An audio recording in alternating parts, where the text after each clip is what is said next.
Yo les gens, c'est Alto de la chaîne Alto et Necto. Aujourd'hui on se retrouve pour une vidéo pronostic du classement de Ligue 1. La vidéo va se diviser en trois parties. La première partie, le classement du championnat. La deuxième partie, le classement des passeurs décisifs. Et la troisième partie, le classement des buteurs. Voilà mon classement en Ligue 1. Les 5 premières équipes sont cachées, c'est normal. Je vais revenir sur chacune des équipes en vous expliquant pourquoi je les ai mis à cette place. On commence tout de suite à la 5ème place où on retrouve l'Olympique Lyonnais. Je les ai mis à la 5ème position, même si je sais que leur objectif se dirige plus vers une Ligue des Champions qu'une Europa. Mais j'ai du mal à les voir au-dessus de cette 5ème place, malgré le fait que le club ait recruté d'excellents joueurs durant le dernier mercato. À la 4ème place on retrouve l'OGC Nice, qui est l'une de mes équipes préférées en Ligue 1. J'ai longtemps hésité à les mettre soit à la 3ème soit à la 4ème place, mais je pense qu'il sera plus réaliste de viser la 4ème place pour cette équipe de Nice qui s'est bien renforcée durant le dernier mercato, et j'ai hâte de les voir jouer en Ligue des Champions et en championnat. À la 3ème place de ce podium on retrouve l'Olympique de Marseille, qui est en train de bâtir une belle équipe avec des jeunes joueurs débordants de talent et des joueurs plus âgés mais avec beaucoup d'expérience. Je pense donc que la 3ème place est envisageable. On sait que les supporters attendent de revoir leur équipe en Ligue des Champions et je me dis pourquoi pas l'année prochaine. À la 2ème place on retrouve les champions de l'année passée, l'AS Monaco. Je pense que le club de la Principauté a tout pour refaire une grande saison malgré les ventes de bons joueurs comme Mendy, Silva ou encore Bakayoko. Le club a fait un bon mercato, plusieurs bons joueurs sont revenus de prêt. Je pense que tous les joueurs de l'ASM vont être déterminés à montrer que ce n'est pas parce que certains cadres de l'équipe sont partis qu'ils vont faire une mauvaise saison. Et pour finir à la première place on retrouve le grand Paris Saint-Germain. Je pense que le PSG va livrer une grande saison, que ce soit sur le plan national ou européen. Le PSG compte beaucoup de joueurs de qualité dans ses rangs et avec les nouvelles recrues qu'ils ont fait durant le dernier mercato, je ne vois pas comment ils ne pourraient pas finir champion.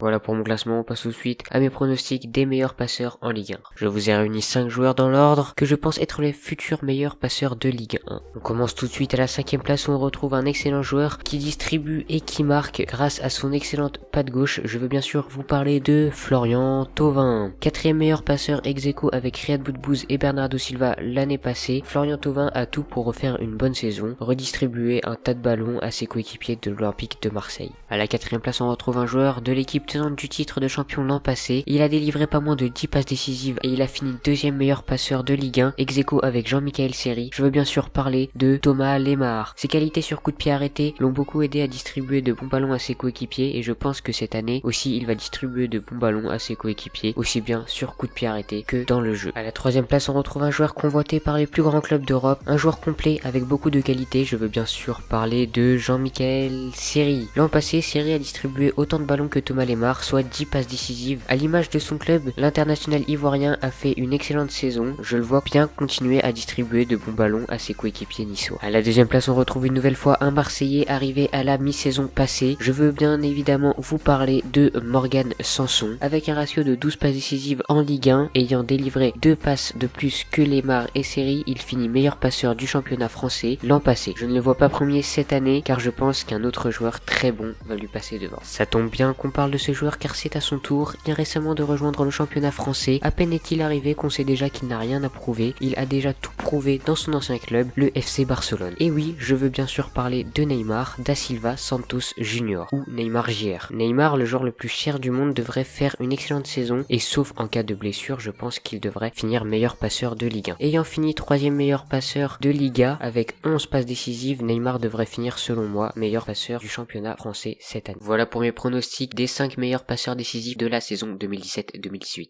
On passe tout de suite à mon classement des 5 meilleurs buteurs dans l'ordre. À la 5ème place on retrouve un jeune joueur qui a explosé à la mi-saison 2016-2017. Je veux bien sûr parler de Kylian Mbappé. Avec un ratio de 15 buts en 29 matchs, il finit 5ème meilleur buteur de Ligue 1, ex-aequo avec Balotelli, Santini et Thauvin. Le monégasque a su mettre tout le monde d'accord et désormais tout le monde lui voit un grand avenir dans le football professionnel. Le joueur qui devrait finir 4ème meilleur buteur de Ligue 1 selon moi, c'est un joueur qui est considéré comme un talent gâché. Il a tout de même fait une excellente saison l'an dernier. Oui, je vous parle bien sûr de Mario Balotelli, qui a marqué pas moins de 15 buts en 23 matchs et finit 5ème meilleur buteur ex-aequo avec Thauvin, Santini et Mbappé la saison 2016-2017. Balotelli est blessé en ce début de saison 2017-2018, mais dès son retour de blessure, il devrait récupérer le retard qu'il a pris et de nouveau marquer des buts. À la 3ème place, on retrouve un joueur avec un grand palmarès. C'est le seul joueur qui se retrouve dans mon top buteur et passeur. Je vous parle bien évidemment de Neymar JR, qui a marqué 13 buts en 30 matchs la saison précédente en Liga. Je pense que le joueur va se donner à fond cette saison et marquer un maximum de buts pour montrer à tout le monde de quoi il est capable, malgré que nous soyons déjà tous au courant de ses capacités footballistiques. Le joueur qui est à la 2ème place de mon classement de buteur joueur est un grand joueur qui, après un mauvais passage en première ligue, revient en Ligue 1 et fait une excellente saison 2016-2017. Je vous parle bien sûr de Radamel Falcao. Le Colombien a eu des moments difficiles dans sa carrière, mais il revient en force dans son club l'AS Monaco. Avec un ratio de 21 buts en 29 matchs, il finit 3e meilleur buteur de la saison 2016-2017.